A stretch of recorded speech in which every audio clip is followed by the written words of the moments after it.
Okay, so I'm ready whenever everyone else is. We've got a full audience here, both online and in the room. And I'll give a little introduction. So Giacomo is also, he's in Austin, Texas, and he is the second member of our training team. So we do events globally, and we've got several events going on right now, so it's a little bit on the confusing side. And he's handling the backroom operations here for this event. And Giacomo was also at Los Alamos for some years working with climate models, background in fluid dynamics and math. So kick it off, Giacomo. Thanks a lot, Bob. And hi, everyone. It's great to be here. As Bob said, today we're working across several time zones simultaneously with Germany and Japan. You all are 14 hours ahead of me, so it's good to be interacting with the future. Yeah, so it's my pleasure to be here and tell you a little bit about HIP and ROCm. I don't know if some of you already have talked to me and Bob in the past. If not, nice to meet you, and let's get acquainted with this. Okay, so we're going to cover quite a few topics in this presentation. We're going to start with some of the AMD GPU programming concepts.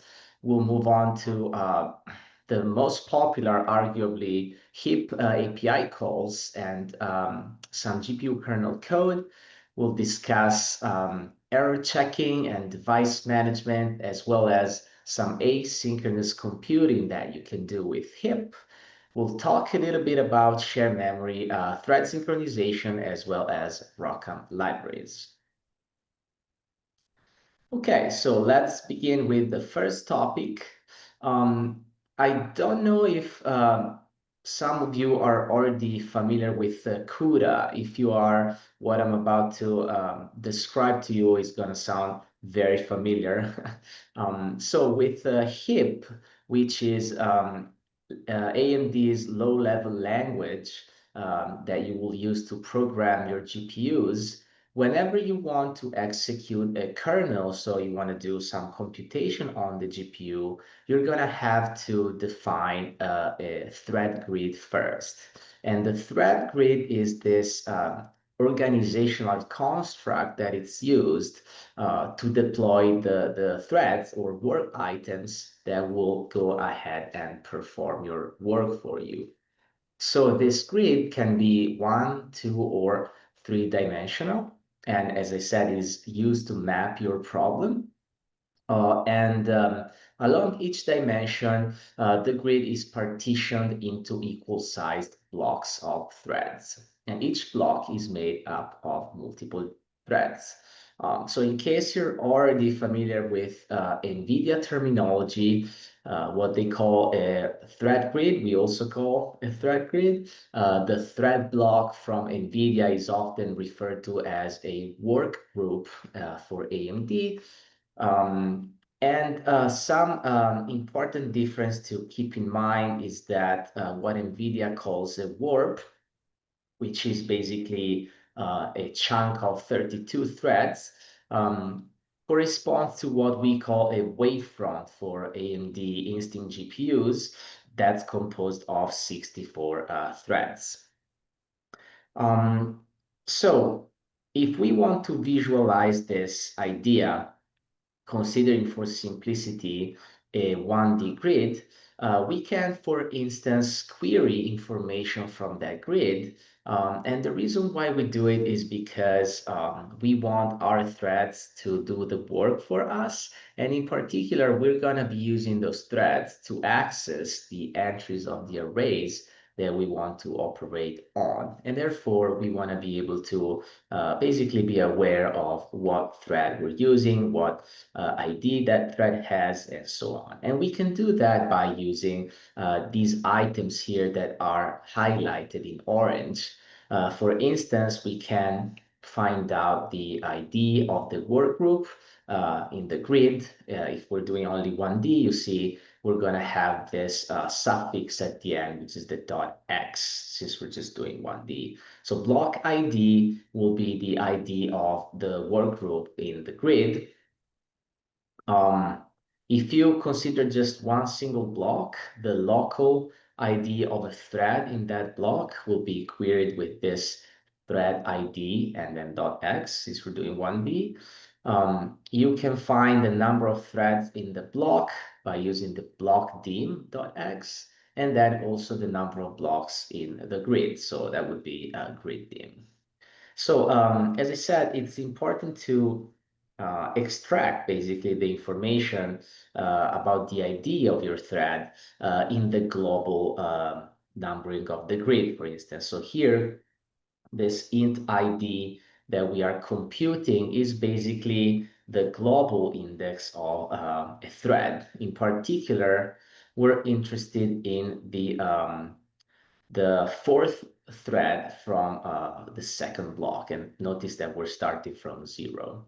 So to compute the global ID of this thread here, number 3 in block 2, we are using basically the local ID of that thread, which is 3, as I said, the block ID of the block, so that is block number 2, and then we're using the number of blocks, the number of threads in a block, which is 4. So this looks a lot like when you are basically transforming your matrix into a 1D array. I mean, I'm sure that those of you that work in that space may have noticed that. And in this way, we get the globality of the thread, which is 11, since we're starting from 0. And as we said, this can be generalized to 2D and 3D, for instance. If you're going to higher dimensions than what you've seen right now with the .x, we'll have a .y or .z, for instance. Okay, so let's take a look at some of the heap API. So this slide maybe should have been a little bit more at the beginning. So we've been talking about heap, but we haven't actually specifically introduced what it is. Well, heap stands for Heterogeneous Compute Interface for Portability. It's a C++ runtime API and kernel language that basically is meant to provide a portability layer that will allow you to run on either AMD or NVIDIA GPUs whenever you have them available. This means that basically, if you have an NVIDIA GPU, you'll be compiling with MVCC, and if you have R GPUs, then you'll use heap CC. So as you can already tell, maybe you already know, heap is very similar to CUDA in its syntax. Basically, instead of having CUDA, you'll have heap in the API for most of it, not all of it, but most of it. And in particular, the most popular calls, like the ones that I'm showing you here. So I don't want you to memorize these. We're gonna look at them in quite a bit of detail in the next slides.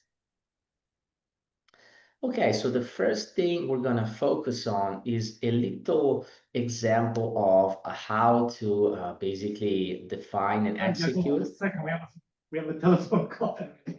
Sorry. Excuse me?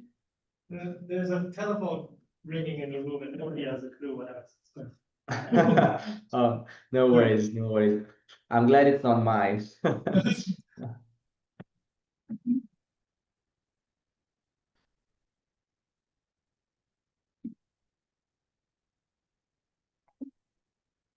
Okay, we're okay.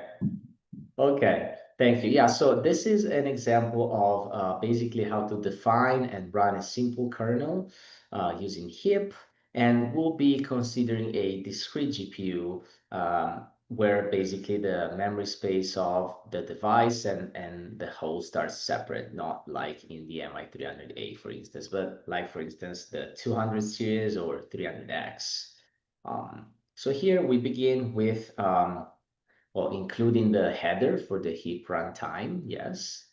And then we have our definition of the GPU kernel. So this is basically a scaling kernel where we are multiplying all the entries of some input array by 2.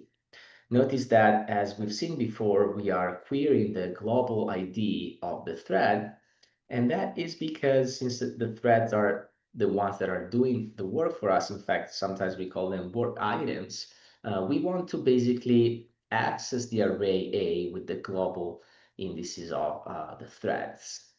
Notice that there's this important if condition here, because when we deploy the grid of threads, we want to make sure that there's enough to access the entries of A, which means that there could be more. And in that case, we guard this, this operation with this if statement, where n is the size of the array.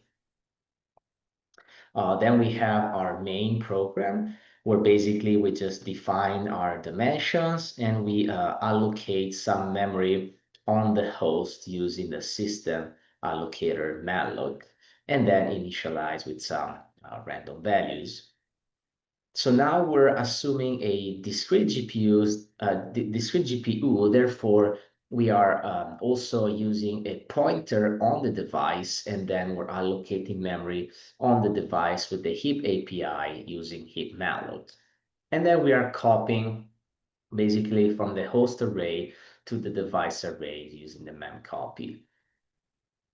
So there's this little note here that says, if you're using the APU programming model, then you don't need this. So you can actually pass directly the host pointer to the kernel. Okay, so the next thing is to actually define the grid of threads here. So this is the number of threads per block that we're setting to 256. And then we have the blocks in the grid. Notice that for that definition, since we said we want enough threads to access our array, this definition of the number of blocks in the grid takes in the size of the array that we're going to operate on. So we are sure that there's going to be enough. And then here, the syntax to launch the kernel is the same as in CUDA with the triple chevron. So you supply the grid parameters inside the triple chevron, and then just the regular arguments that you have defined here at the beginning. So we're passing the device pointer, since heap kernels need the device pointers in general, but with the APU, you could pass the host pointer. And then since this is a discrete GPU, we're doing the copy back, so from device to host, since the computation has been completed, and then we are freeing the memory.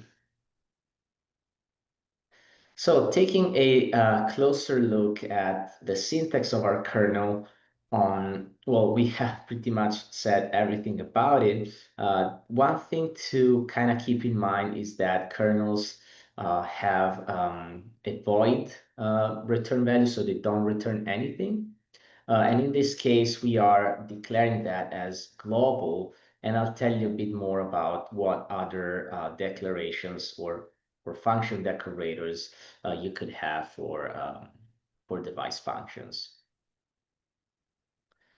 Okay, so something to keep in mind, which is going to be important in the rest of the presentation, is that we have seen that inside those triple chevrons for the kernel, you're going to have to include the grid parameters, but there's actually two optional arguments that you can also include, and we're going to talk about them next. One is the number of bytes of shared memory, and the other one is the stream ID. So right now, the stream ID maybe is not going to tell you anything, but we're going to talk about it later. Just keep in mind that there's these two extra optional arguments that are there for you in case you need them. Yeah.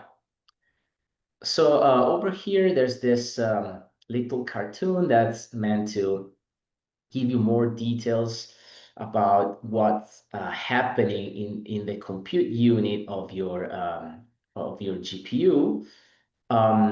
And basically, what happens behind the scenes is that when you launch your kernel, as you know now, a grid of threads is deployed, and the threads are executed those that are in the same block are executed on the same CU in chunks of 64 threads. So now you understand why we talked about wavefronts and why it's important, because those are basically the way, well, those are the number of threads that are deployed on the CU when you're executing your kernel, and that's 64 threads. Threads within the same block share LDS, so local data share, and L1 cache, and can also synchronize, which we'll see later can come pretty handy at times. Yeah, so it's good practice to make the block size a multiple of 64, just because 64 is the number of threads that are executing on the same CU when your kernel executes, basically. Over here in the diagram, you see that we also have, other than the L1 cache and the LDS, we also have the scalar general purpose registers, the SGPR, and the vector general purpose registers over here. Okay, so what about error checking? Well, there's two main types of errors in HIP that we can keep an eye on. Those are the ones returned by the API calls, and then we can monitor the errors that stem from launching HIP kernels. So for what concerns the API errors, what you can do that is pretty simple. And in fact, if you look at our examples repo, you see that we do this in most of our examples, is to basically include this macro here that you will use to enclose every HIP API call. And in case there's a problem with that, it will return basically where that problem is, and we'll give you some information on what actually the problem is. For what concerns kernel errors, there's two kinds of errors that we can check for. We have kernel launch errors, for which we can basically use this HIP get last error API and then the macro. And also we have errors associated with the kernel execution, which are a little bit trickier because, those are, for instance, race conditions or synchronization mishaps in general. So for that, you can use the HIP device synchronize call. I should clearly mention that when you launch a kernel with HIP, that is non-blocking for the host. So that means that after the host has launched the kernel, it will continue with the next line of code, basically, that it's found after the kernel launch. And if you call the HIP device synchronize, basically you are telling the host to wait at that line until all the work on the GPU has been completed before it can move on. So you basically synchronize the host with the device. And while that's helpful for debugging, you'll have to be cautious and mindful of the way you use this synchronization, because obviously synchronization, it's kind of the enemy of parallelization, right? Because you're having some work stop to wait for something else. So it's good for debugging, and if you really need it, try to minimize it, because you may be messing with your parallelism. Yeah, so we talked about non-blocking API calls.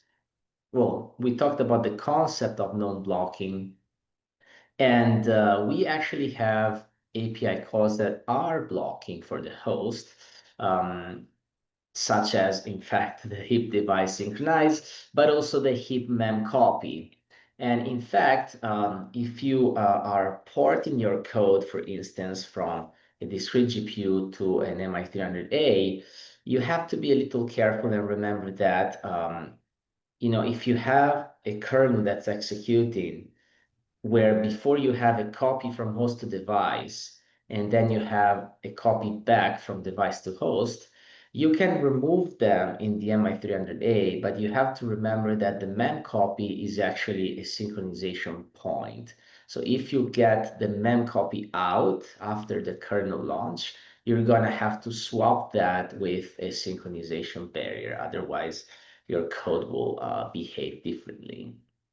But something that you can do rather than using heap mem copy, which is blocking for the host, is you can use heap mem copy async, which will allow you to have asynchronous copies.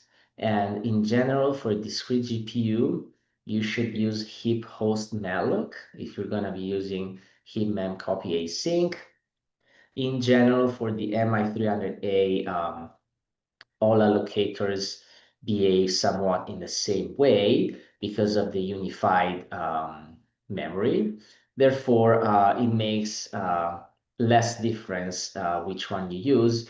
Although I recommend you experiment because in general, it's actually better to work with heap malloc anywhere you can on the 300A. Yeah, so we are talking about this because this is relevant for the concept of streams. So in general, in heap, a stream is a queue of tasks that could be kernels executing or memory copies, for instance. And there's a dedicated API that you can use to define, well, declare, create, and then destroy a stream. But remember, the important thing here is that, remember when we talked about kernel launching, the very last argument was an optional one for the stream ID. So if you don't supply that, it's the same as passing 0 or null for the stream ID. And that means that your kernel will go into the so-called null stream. So the null stream is special because no task on the null stream will begin until all previously enqueued tasks in all other streams have been completed. And you can guess that blocking calls like heap mem copy will run on the null stream. So what if you don't want to have these this tight and rather strong constraints on synchronization? Well, so yeah, so you see here, we're supplying the null stream to all the kernels. So basically that means that they'll all execute in the order they're received in the null stream. But if we want to change that, we're going to be defining 4 different streams, and we're going to be supplying one stream to each of these kernels so that you can actually have overlapping of computation. And the use of stream is built in our GPUs, so you don't have to do anything special. And you can change the default number that it's allowed by changing an environment variable about the hardware queues. So the immediate consequence of this is that, well, we've talked about overlapping computation and we've talked about asynchronous memory copies. Well, what if we use streams to overlap memory copies with computation? And in fact, we can do that because AMD GPUs have separate engines for the mem copies and the compute kernels. Therefore, in this case, this is all in the null stream. But what if we supply stream 1 to the first mem copy async, first kernel, and then second mem copy async? All of those will be enqueued on stream 1. Then we do the same for stream 2 and so on. So see that in this way, obviously this is very idealized. All rectangles have the same dimensions, but you could overlap computation and mem copies. So you can get even more parallelism from your application. For what concerns shared memory, we've talked about the hammer here, the heap device synchronize, hard, heavy-duty sync point, but you can relax that. And for instance, you can synchronize the host only with a specific stream. So the host is gonna wait only for that work on that specific stream until it continues, and that's done with heap string synchronize, and then you supply the stream. This is just an actual example of what I am talking about with the streams. This is from our training examples repo, and it's in the directory heap and then stream overlap. For what concerns device management, you can basically query the devices you're running on, so you can find out how many they are with the API, and then you can set a specific device you want to run on. So you can also do that with environment variables such as heap visible device or rocker visible device, or you can do it at the API level with the heap set device, for instance. For what concerns the function qualifiers for heapcc, so the compiler heapcc makes two passes on the source code, one for the host and one for the device. So you can take advantage of that and play with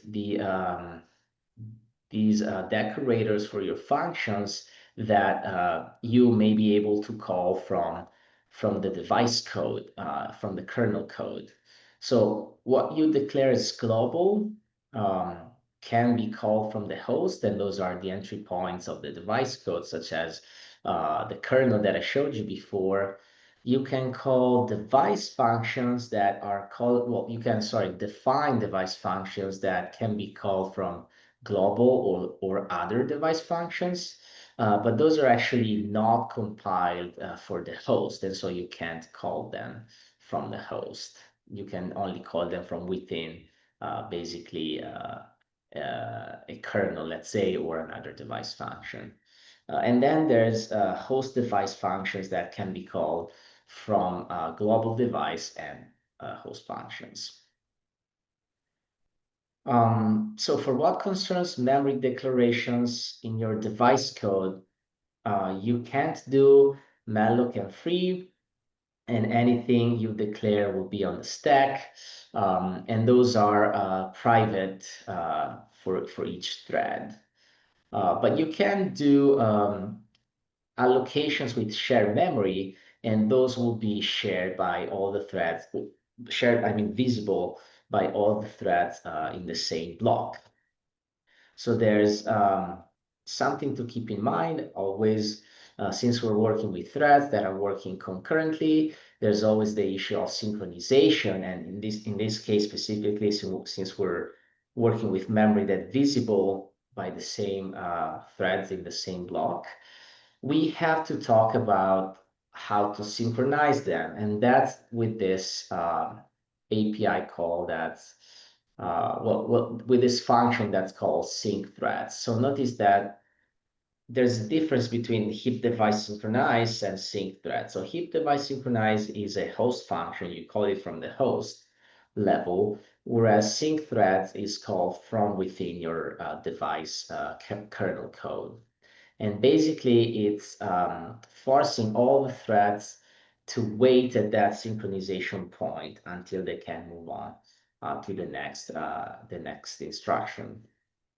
And it's helpful to avoid synchronization issues, of course, such as in this case, for instance, where we have this kernel that's called reverse, that's taking in an array and basically kind of flipping its order.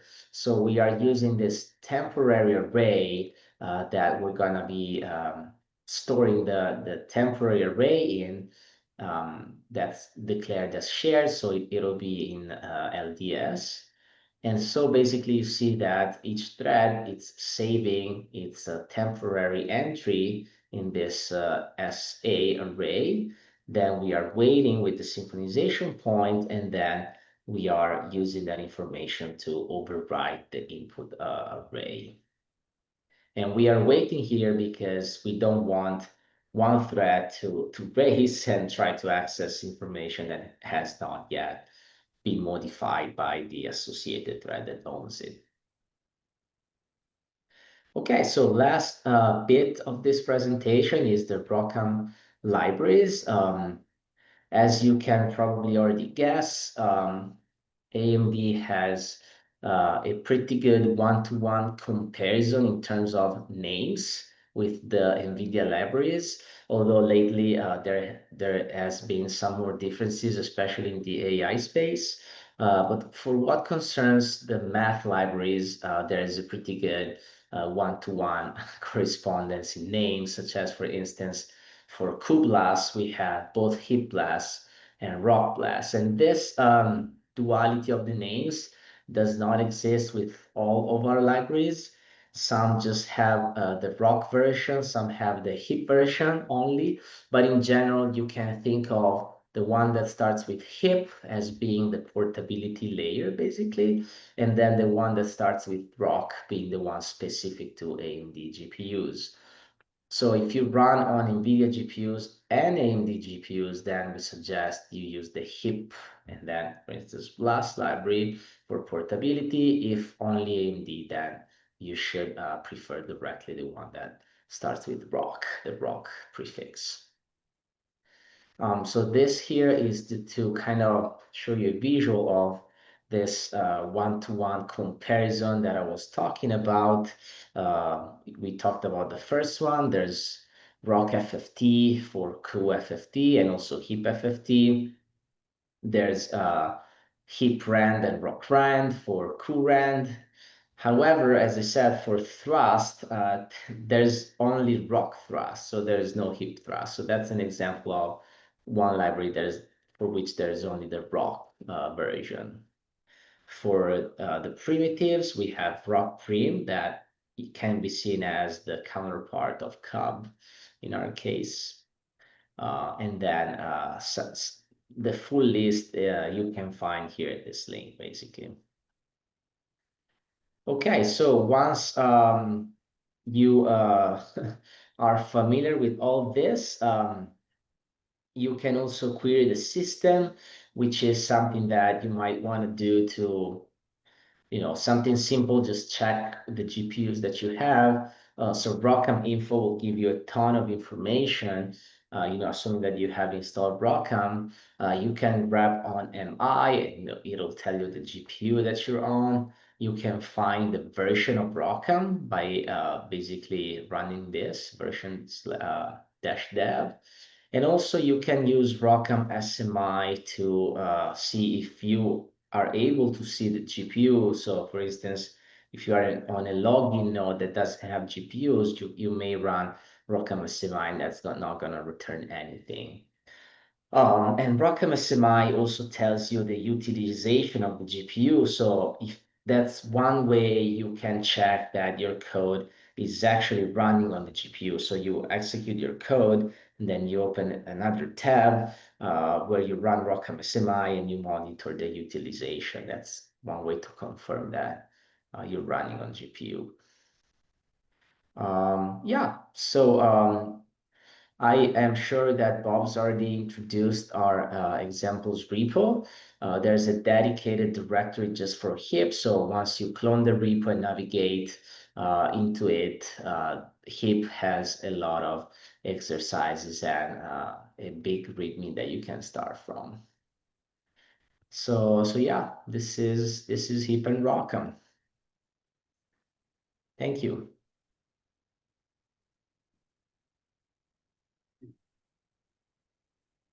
Questions on ROCm?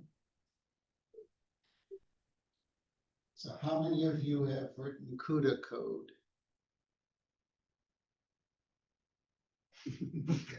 Couple. Yeah, so it's very similar to CUDA. Ask about the sort of performance of atomic operation, especially in comparison with that in CUDA and Atomics are a very important area to consider. On the MI300A, the atomics are done in the last level cache, what's called the mall. And to get the synchronization between the CPU and the GPU, they're slower than they are on the MI200 series. So you want to be very cautious about heavy use of the atomics. And a lot of programmers, I won't call them lazy, but it was easy to write code that used a lot of atomics because you didn't have to think through more difficult ways to do the same operation. We discourage that on the MI300A because it has a big performance penalty. And it also depends on whether you're accessing the same cache line. That's particularly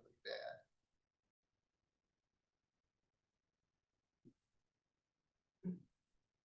Yeah, we spent a lot of time with, for example, on the El Capitan codes, rewriting sections of their code to not use as many atomics.